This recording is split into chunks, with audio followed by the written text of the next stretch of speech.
Gaza पट्टी में Israel के 6 बंधकों की लाश बरामद होने के बाद से इजरायल की सड़कों पर लाखों लोग उतरकर जबरदस्त एहतजाज कर रहे हैं।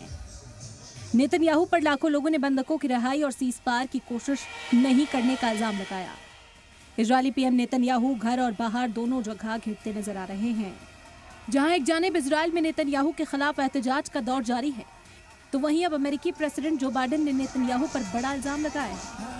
बाइडेन ने कहा कि नेतन्याहू बंधकों की रिहाई के लिए हमास के साथ समझौते को लेकर ज्यादा कोशिश नहीं कर रहे हैं। इसके बाद इजरायल के डिफेंस मिनिस्टर योव गैलेंट ने अपनी ही सरकार के खिलाफ हमला बोला है।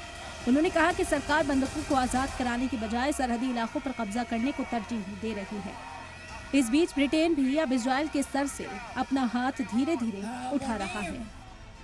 ब्रिटेन इजरायल को दिए जाने वाले 350 हथियारों के एक्सपोर्ट लाइसेंस में से 30 को फौरन सस्पेंड करने का फैसला ले रहा है।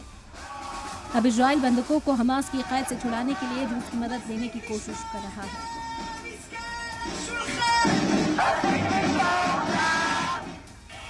नेतन्याहू के मिलिट्री सेक्रेटरी रोमन गोल्फमैन ने मॉस्को का दौरा किया और रूसी बंधकों के नाम पर इजरायल की रूस से हमदर्दी बटोरने की कोशिश की है। कुल मिलाकर ये कहा जा सकता है कि इस वक्त नेतन्याहू मुश्किल के हालात में है। एक तरफ लाखों लोग सड़कों पर एहतजाज कर रहे हैं, तो दूसरी जानिब उसके साथ ही अमेरिका और ब्रिटेन भी उसे आंख दिखा रहे हैं। इसीलिए इजरायल अब रूस से मदद लेने की फिराक में है। सलाम टीवी के लिए नदीम अहमद की रिपोर्ट।